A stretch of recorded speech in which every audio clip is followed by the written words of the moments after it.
Dahi Məhəmməd Füzulinin əsərlərindədir.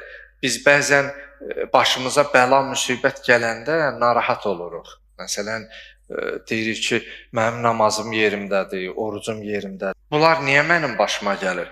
Məhəmməd Füzulinin beytlərində var, deyir, Ya Rəbb, bəlayı eşq ilə qıl aşina məni. Birdən bəlayı eşqdən etmə cüda məni. Aşina sözü qaynayıb qarışmaq, birləşmək, bir olmaq. Allahdan diləyir ki, Allah, məni heç vaxtı imtihansız, bəlasız buraxma.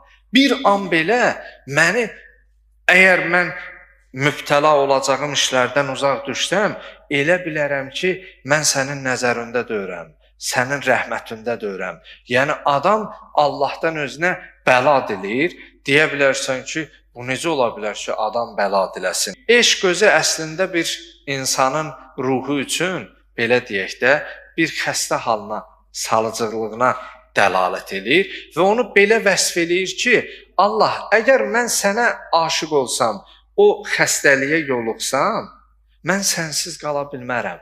Yəni, məni heç vaxtı bir an belə özündən cüda da ayrı deməkdir. Buyurur, birdən, yəni bir an belə, bir göz qırpımı, bir nəfəs qədəri belə bəla-i eşqdən etmə cüda məni. Yəni, bu bir həqiqətdir. Əslində, bu misra bizə göstərir ki, həqiqi iman əhli Allah yolunda fədakar olan insandır.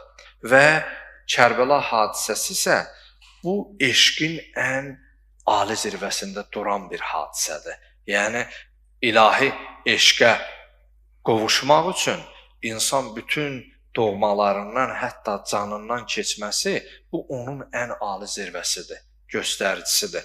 Bəzən görürsən,